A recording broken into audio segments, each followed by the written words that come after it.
Los guardianes del agua.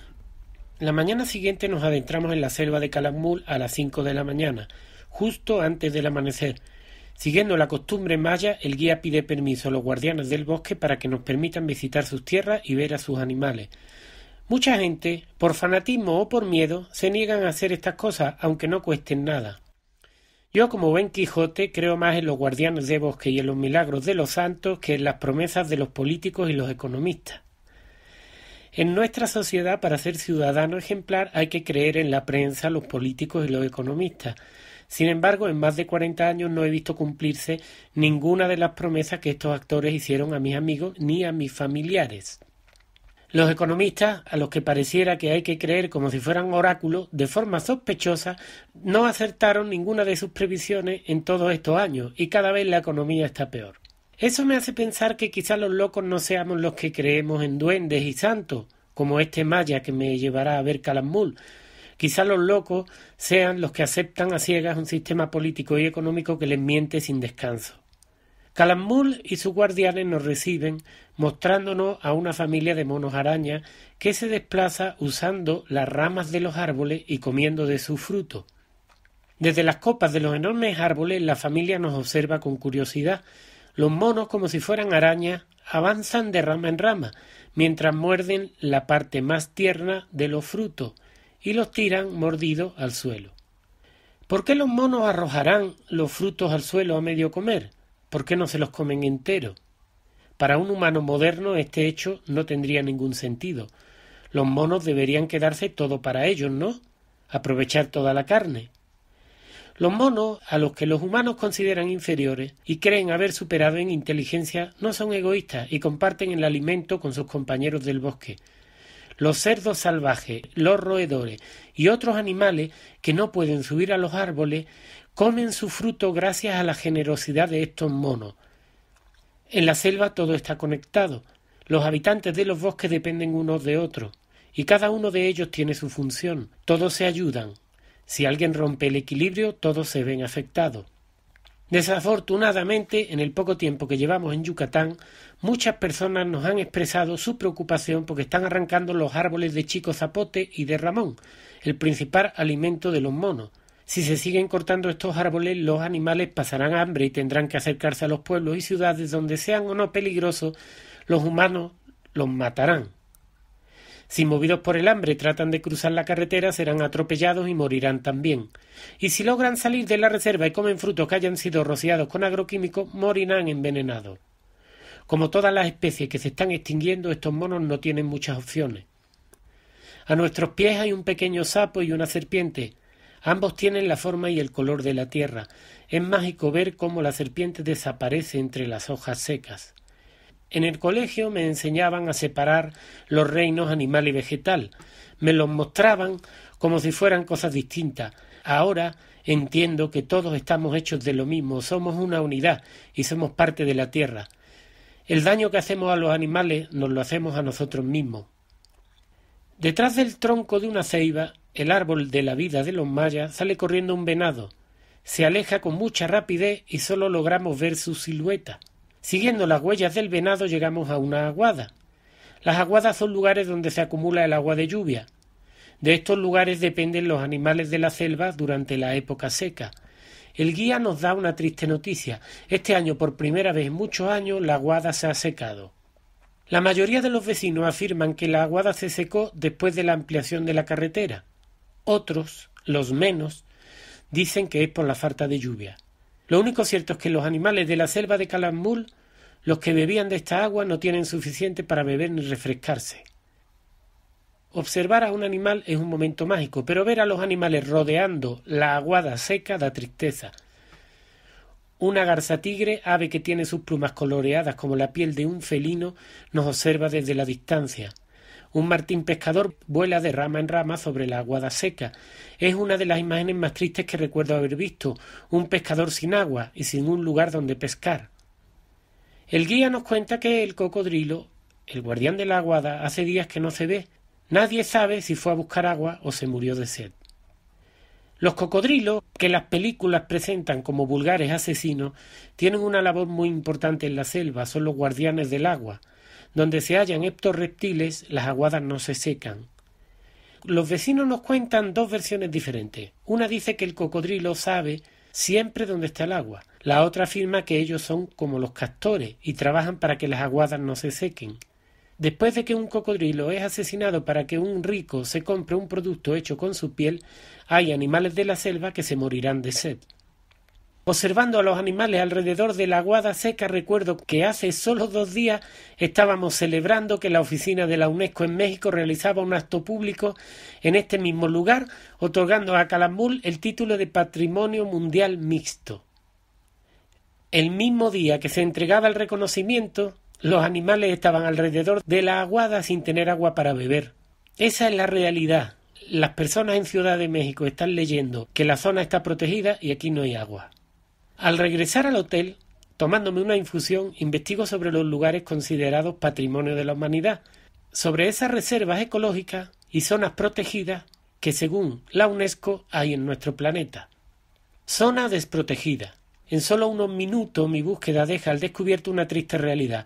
No existe ninguna protección a nuestro planeta. Las zonas protegidas son una gran mentira. El primer mapa que encuentro muestra las zonas protegidas de España, combinado con el de los animales en peligro de extinción.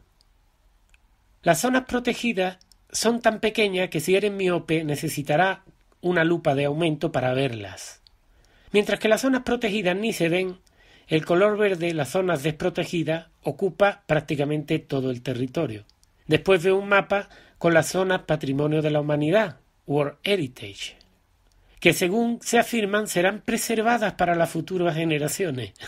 Al igual que en el caso de España, las reservas son unos insignificantes puntos negros difíciles de ver.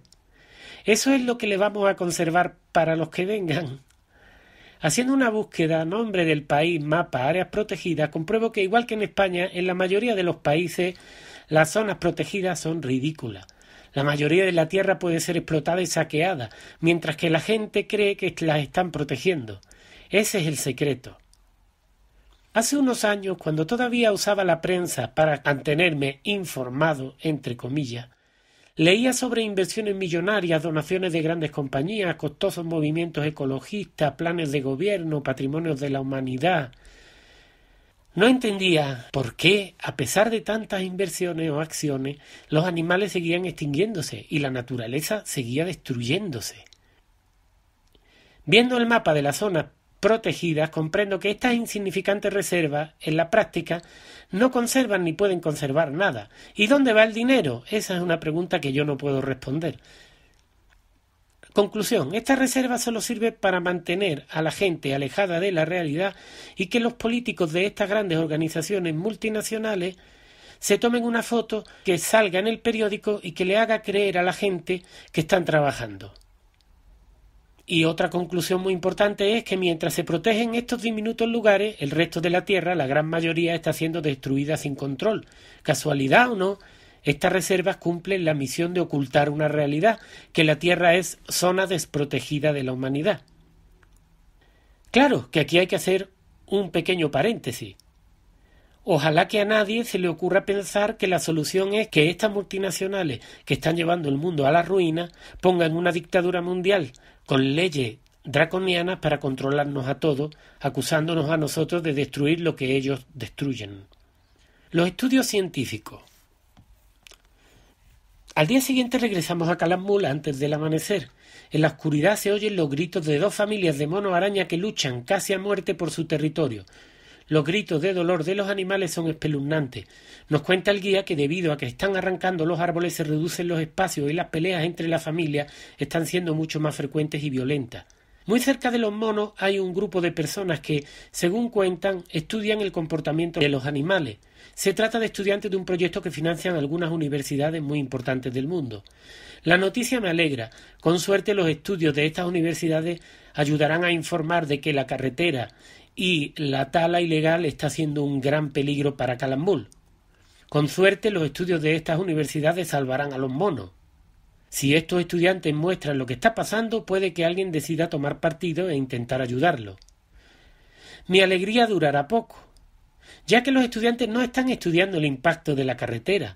ni tampoco por qué se ha secado la aguada, ni el posible daño de los agroquímicos al bosque, ni cómo afecta la tala de árboles a los monos. Estos aprendices de científicos se centran principalmente en cómo comen, cómo se pelean y cómo se aparean los monos. Créeme que es difícil de creer, pero es la realidad. Observando las peleas de los animales con total frialdad, algunos de ellos sonriendo, los estudiantes toman notas y conversan, y algunos, mientras los animales luchan desesperadamente, hacen bromas. Entonces me pregunto, ¿de qué servirán estos estudios del comportamiento de los monos cuando se hayan extinguido? ¿No es más importante estudiar el impacto de la carretera, los agroquímicos o la tala para evitar su extinción? Comprendo entonces que no es casualidad que los archivos de las universidades estén llenos con estudios del comportamiento de especies extinguidas. Queda la esperanza de que algún canal de televisión venga y muestre la situación.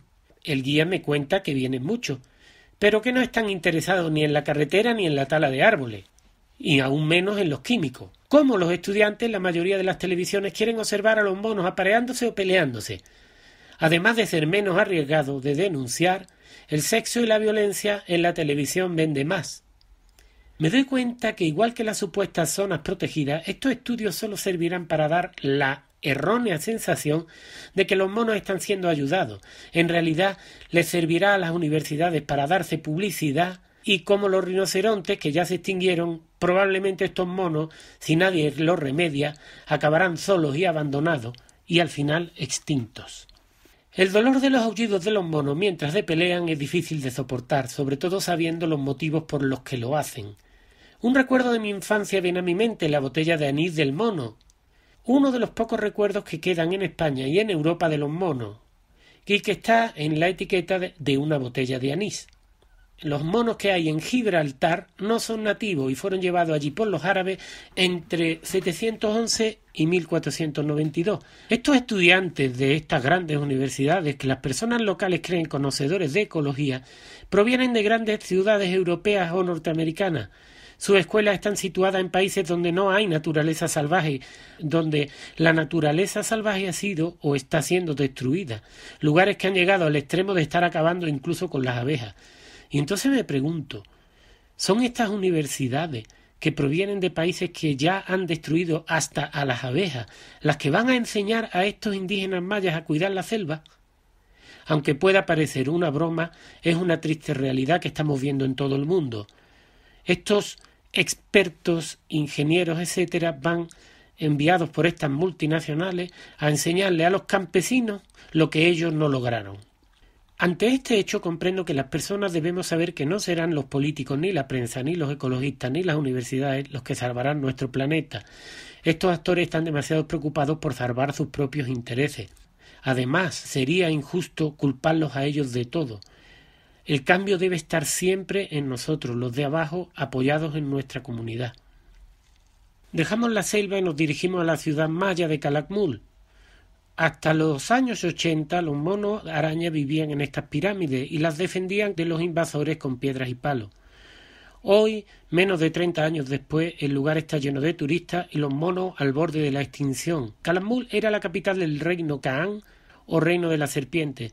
Se afirma que el nombre original de la ciudad era Uxtetún, que significa 3 piedras. Desde la parte más alta de la pirámide mayor observo la densa selva, rodeada de nube y humedad. La selva me ha enseñado algo muy sencillo pero muy importante. Donde hay árboles hay agua, y donde hay agua hay vida. Me pregunto qué habrá sucedido para que la humanidad pierda un conocimiento tan importante. Guiándonos por nuestros errados líderes mundiales, las comunidades humanas están permitiendo que se arranquen los bosques y se corten los árboles de las ciudades. Sería injusto culpar de todo a los políticos o los empresarios, ya que la gente ha renunciado a su libertad y a su responsabilidad. También ha renunciado a pensar por sí misma y también a actuar para cambiar las cosas. Por ignorancia o por desidia, las personas han entregado el poder a las grandes multinacionales que hoy nos malgobiernan, por lo que estas multinacionales y organizaciones internacionales no son las culpables. Somos nosotros los ciudadanos los culpables. Los seres humanos que se consideran a ellos mismos inteligentes llaman a las catástrofes que sufre nuestro planeta desastres naturales, pero los desastres que están sucediendo solo pueden ser llamados desastres humanos. Arrancan los árboles de las montañas y cuando la tierra se derrumba sobre las ciudades lo llaman desastre natural. Acaban con los bosques y cuando deja de llover o hay inundaciones lo llaman sequía y desastre natural. Y le echan la culpa al cambio climático, no a la empresa que arrancó los árboles. Arrancan los árboles y cuando el frío o el calor extremo arruinan las cosechas lo nombran desastre natural. Y dicen que el tiempo está loco. ¿Quiénes piensan en realidad que son los locos? Unas palabras de Michael Erlner explican muy bien la situación que estamos viviendo en nuestro planeta. Solo míranos, todo está al revés, todo está patas arriba. Los médicos destruyen la salud, los abogados destruyen la justicia, las universidades destruyen el conocimiento, los gobiernos destruyen la libertad, los medios de comunicación destruyen la información y la religión destruye la espiritualidad. Al pie de la pirámide encontramos un muro sobre el que crecen las raíces de un árbol. La imagen muestra una lucha entre dos fuerzas, las de la vida y la muerte. Por un lado está la naturaleza muerta, construida por el hombre usando el miedo y la vanidad. Por el otro están las fuerzas de la vida y de la naturaleza. Muchos académicos, para explicar por qué abandonaron los mayas muchas de sus ciudades, tienen la teoría de que los mesoamericanos abandonaban sus ciudades cada 52 años de forma ceremonial. Según ellos, sus ciudades eran creadas para ser abandonadas. Otros, que van más lejos, dicen que de tanto meditar los mayas se desvanecieron en otro mundo y acabaron en otra dimensión. Sin embargo, lo que pudo suceder es que los mayas olvidaron la importancia de la naturaleza y la destruyeron. Llegaron las sequías y después la guerra. Y sin la protección de los bosques, los huracanes terminaron de arrasar lo poco que quedaba de la península de Yucatán. ¿Será que la historia se está repitiendo? ¿Será que la humanidad acabará destruyéndose a sí misma como cuentan los mitos antiguos? ¿Nos sucederá lo que le sucedió a estos antiguos mayas y nos autodestruiremos? Observando el enorme manto verde de la selva, sentado en la cima de la pirámide, mi mente se aclara y comprendo que lo que estamos viviendo no es algo irremediable y que la solución es muy sencilla. Tenemos que dejar de esperar que los que dirigen el mundo solucionen las cosas. Tenemos que dejar de entregarle nuestro poder a ellos. Tampoco los políticos y los empresarios tienen la culpa de lo que está pasando. La culpa la tenemos todos. Si volvemos a respetar la naturaleza, si volvemos a plantar árboles y dejamos de consumir cosas que no necesitamos, los bosques se regenerarán, las temperaturas se regularán, recuperaremos el agua y nos sobrará el alimento. No puedo cambiar el mundo ni frenar la destrucción que asola a la tierra yo solo, pero tengo la esperanza de que quien lea este texto recupere su poder y comprenda que actuando sin violencia, usando como armas la inteligencia, el corazón y el conocimiento, se puede llevar a nuestra sociedad a vivir en armonía con la naturaleza.